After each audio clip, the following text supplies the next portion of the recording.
तो दोस्तों, आज की कहानी एक ऐसे शख्स की है जो हर रोज मरता है और फिर से वो अगले दिन जिंदा हो जाता है। तो दोस्तों, आइए हम उस शख्स की कहानी को देखते हैं। कहानी की शुरुआत में हम रॉय को देखते हैं और ये कहानी इसी की है। रॉय एक आर्मी सोल्जर है और वो हमेशा की तरह आज उठा हुआ है, पर उसके उठते ही उसके साथ कई सारी घटनाएं घटने लगती हैं। हम देखते हैं कि उसके घर में एक ब्लास्ट होता है और वो सीधा सड़क पर जा गिरता है। फिर वो बहुत सी गाड़ियों से होते हुए रोड को क्रॉस करने लगता है और वो बेफिक्र होता है क्योंकि उसे पता होता है कि कौन वक्त कौन सी गाड़ी आने वाली है। कि हर रोज की सुबह एक ही जैसा बीत रही थी, इसलिए उसे सब घटनाओं का पता होता है कि उसके साथ कब कब क्या क्या होगा।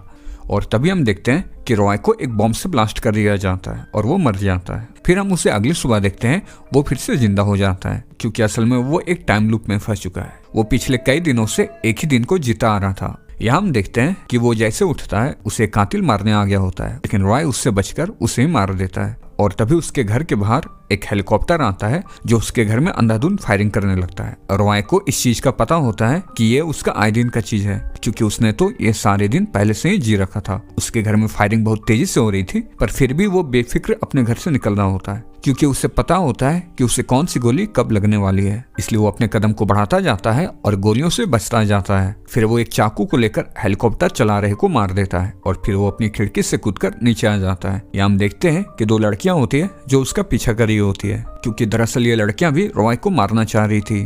और आखिरकार वो रॉय का पीछा करते हुए उसे गोली भी मार देती है। रॉय हंसता हुआ मर जाता है क्योंकि उसे पता होता है कि वो फिर से अगली सुबह ऐसे ही जागेगा। फिर अगली सुबह होती है, हम देखते हैं कि रॉय की खिड़की के सामने फिर से वो हेलीकॉप्टर आ गया होता है। रॉय को मारने वाले ऐसे बहुत से लोग होते हैं जो हर रोज उसे कोई न कोई मार ही देते हैं, चाहे वो कितना भी बचने की कोशिश कर ले। पर आए दिन के उसके रूटीन से वो पूरी तरह से समझ जाता है कि उसे जिनसे खतरा है उनसे वो कैसे बचना है। अब हम आपको इस फिल्म के सारे कैरेक्टर को दिखाते हैं जो रॉय को कब कब मारते हैं और कैसे मारते हैं। रॉय सीख चुका होता है कि उसे उनसे कैसे बचना है। रॉय जब उन दोनों लड़कियों से बच जाता है, तभी उसके पास एक तलवारबाज लड़की आती है जो हर रोज उसे अपना नाम बता देती थी। और एक और कातिल को देखते हैं जो रॉय पर रोजाना बॉम्ब गिराया करता था। रॉय कभी कभी जब उन दोनों से बच भी जाता था तो उससे दूसरा कातिल मार ही देता था, पर अगर वो उससे भी बच जाता था तो उसे मारने के लिए उसके सामने दो जर्मन आ जाते थे। पर फिर भी वो कभी जैसे तैसे इनसे बच भी जाता था तो उसके सामने ही उसका डुप्लीकेट आ जाता था जो उसे मार दिया करता था। और इसी तरह रॉय को मारने वाले शहर में बहुत से लोग होते हैं। अगर वो एक से बचता तो उसे दूसरा मार देता, अगर वो दूसरे से भी बचता तो उसे तीसरा मार देता, अगर वो इन तीनों से बच जाता तो उसे चौथा मार देता। इतने सारे कातिल में उसे कोई न कोई मार ही दिया करता। यानी कि रॉय कुछ भी कर ले, उसे किसी न किसी से रोज मरना ही था। और हमें पता चलता है कि रॉय की एक वाइफ भी है और उसे रॉय का टाइम लूप का भी पता होता है। आए दिन की इस घटनाएं से रॉय काफी परेशान हो चुका था और अब वो इस लूप वाली जिंदगी को जीना नहीं चाह रहा था। तो वो एक दिन अपनी वाइफ को कॉल करता है, लेकिन उसकी वाइफ का फोन उसका बॉस उठाता है। विंटर उसे बताता है कि उसकी पत्नी का मौत हो चुका है।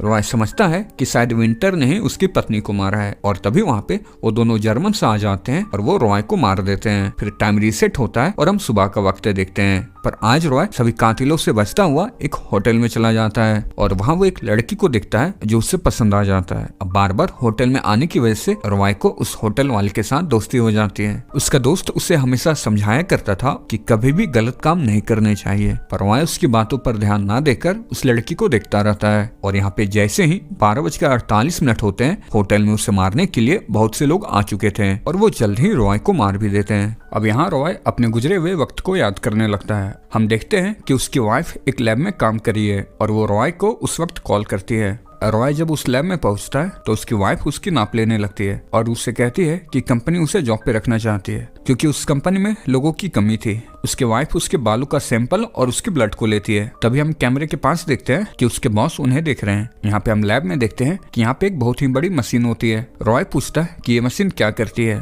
और इसका काम क्या है। उसकी वाइफ उससे कहती है कि ये एक ऐसी मशीन है जो वक्त को बदल सकती है और अगर इसका सही से इस्तेमाल ना किया जाए तो ये हर चीजों को बर्बाद करके रख देगा। यही हमें पता चलता है कि रॉय का एक बेटा भी है। और तभी वहाँ पे गार्ड आता है और वो रॉय की वाइफ से कहता है कि ये तो तुम्हारा हस्बैंड है, ये यहाँ पे काम नहीं कर सकता। तो उसकी वाइफ उससे कहती है कि वो इस बारे में बॉस से बात कर लेगी। रॉय जब वहाँ से जाने लगता है तो उसकी वाइफ उससे कहती है कि वो उसके बर्थडे में एक गिफ्ट दी है जिसे वो घर जाके खोल के देखे। फिर वो रॉय के कान में ओसाइरस कहती है और उससे कहती है कि तुम इस वर्ड का ध्यान रखना। अब हम सीसीटीवी कैमरे वाले रूम में देखते हैं। उसके बॉस गार्ड से कहते हैं कि वो रॉय को खत्म कर दे ताकि वो वहाँ का राज किसी को बता ना पाए। बॉस नहीं चाहता था कि वो जिस मिशन पे काम कर रहा है कि वो किसी और को पता चले। वो सीक्रेटली ही अपने मिशन को अंजाम देना चाह रहा था। अब बॉस रॉय की वाइफ से मिलता है और उस पर काफी गुस्सा करता है और कहता है कि तुम्हें बिना पूछे यहाँ पे लैब में किसी को लाना नहीं चाहिए था। ये उसने बहुत ही बड़ी गलती कर बैठी। अब हम इसी रात रॉय को देखते हैं जो एक बार में बैठा होता है। तभी उसके पास एक लड़की आती है जो डेंटिस्ट होती है। वो रॉय से मीठी मीठी बातें करने लगती है। फिर उस लड़की के जाने के बाद रॉय के पास उसकी वाइफ का कॉल आता है कि वो उसे कुछ बताना चाहती है और उसकी मदद चाहिए। पर इससे पहले बॉस टेलीफोन के वायर को काट देता है। अब उसकी वाइफ समझ जाती है कि बॉस उस पर नजर रखे हुए है, इसलिए वो जल्द से रॉय के ब्लड सैंपल और उसके बालों को उस मशीन में डालने की तैयारी करने लगती है। लेकिन अब उसे ऐसा करता हुआ उसका बॉस उसे देख लेता है। फिर इसी सीन के साथ हम रॉय को देखते हैं जो अपने ख्यालों से जग चुका होता है। होश में आने के बाद वो अपने वाइफ को काफी मिस करने लगता है और उसे काफी याद करने लगता है। तभी उसे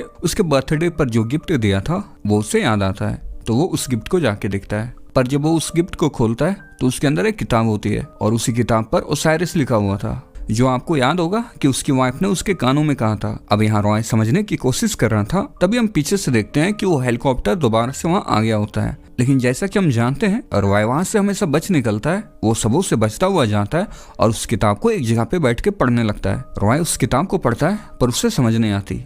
तभी जब वो वहाँ पे बैठा होता है तो वो अपने बेटे को देखता है। वो अपने बेटे से बात करने के लिए अब वो उसका पीछा करने लगता है। रॉय अपने बेटे से मिलता है और उससे काफी खुश होता है। तभी जब वो बाहर निकलता है तो घड़ी में एक टाइम दिखता है, 12:50 हो चुके थे। तब उसे हैरानी होती है कि 12:50 हो चुके हैं और उसे अभी तक मारने के लिए कोई आया नहीं है। वो सोच रहा होता है 12:48 तक सभी कातिल उसे मारने के लिए आ जाते थे, पर आज ऐसा हुआ था कि वो उस वक्त तक आए नहीं थे। तभी रॉय सोचता है कि शायद वो शहर से दूर आया है, वो लोग उसके पास पहुंचने के लिए उसे ट्रैक करे होंगे। वो जब सोच नहीं रहा होता है तभी वो लोग आ जाते हैं और वो फिर से रॉय को मार देते हैं। फिर वही दिन दोबारा से शुरू हो जाती है। हम रॉय को देखते हैं जो अपने रेस्टोरेंट वाले दोस्त के पास पहुंचता है और उससे कहता है कि ये लोग मुझे ट्रैक किया करते हैं। रॉय उस डिवाइस को निकालना चाह रहा था पर उसे पता नहीं होता है कि वो डिवाइस उसके अंदर कहाँ लगी है। तभी उसका दोस्त उससे बताता है कि ये डिवाइस दांतों में लगाई जाती है। अब जैसे रॉय ये सुनता है तो उसे एक चीज याद आती है कि जब वो पब में था तो उसके पास एक डेंटिस्ट आई थी और शायद उसने उसके अल्कोहल में कुछ मिलाया था। तब यहाँ पे रॉय को सारी बातें समझ आ जाती है। दरअसल उस डेंटिस्ट को बॉस ने भेजा था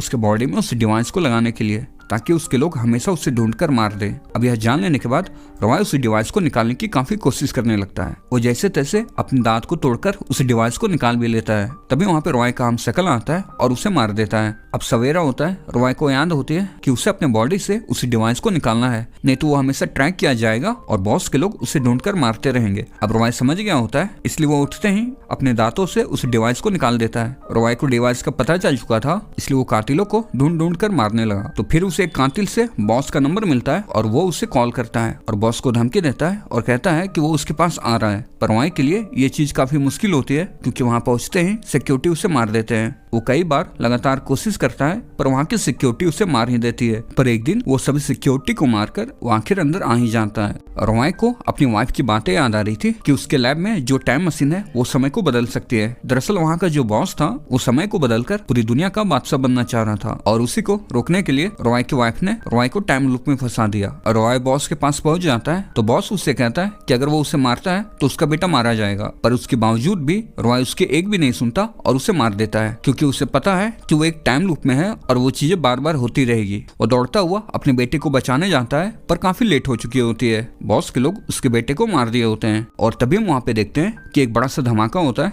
और एक चमकती तेज रोशनी के साथ सारे लोग खत्म हो जाते हैं, साथ ही रॉय भी मारा जाता है। हम सुबह होती है, रॉय को देखते हैं, उसे काफी ज्यादा गुस्सा आ रहा होता है। वो काफी मायूस भी होता है। वो सोच रहा होता है कि उसने इतने कोशिश किए पर फिर भी वो इन चीजों को खत्म नहीं कर पा रहा है। रॉय इन सब चीजों से हार चुका होता है, इसलिए वो अपने आप को नहीं बचाता है और अक्सर मरता ही रहता है। तभी उसे एक दिन ख्याल आता है अगर उसे रोज मरना ही है तो क्यों ना वो अपने बेटे के साथ ही टाइम गुजारे। अब रॉय अपने बेटे के साथ ही अक्सर टाइम गुजारने लगता है और रॉय उसे नहीं बताता है कि वो उसका डैड है। वो उससे दोस्ती रखता है और उसे अक्सर मिला करता है। तभी रॉय का बेटा एक दिन उससे कहता है कि आज उसने अपनी मॉम से बात किया। अब ये सुनकर रॉय काफी हैरान हो जाता है कि उसकी वाइफ को तो बॉस ने कब का मार दिया था। रॉय काफी सोचने लगता है, इसका मतलब ये होता है कि उसकी वाइफ अब भी जिंदा है। इसलिए अब वो एक दिन दोबारा से उसी लैब में जाता है और सारे गार्ड्स को मारता है और उनसे अपनी वाइफ का पता पूछता है कि तुम्हारी वाइफ ने मशीन में कुछ गड़बड़ी कर दी थी। तो बॉस को काफी गुस्सा आ गया था और उसने उस वक्त उसे मार दिया था। कैमरे में रॉय देखता है कि उन लोगों ने उसकी वाइफ को कब मारा था। तो उससे पता चलता है कि 7:14 में उसकी वाइफ को मारा था।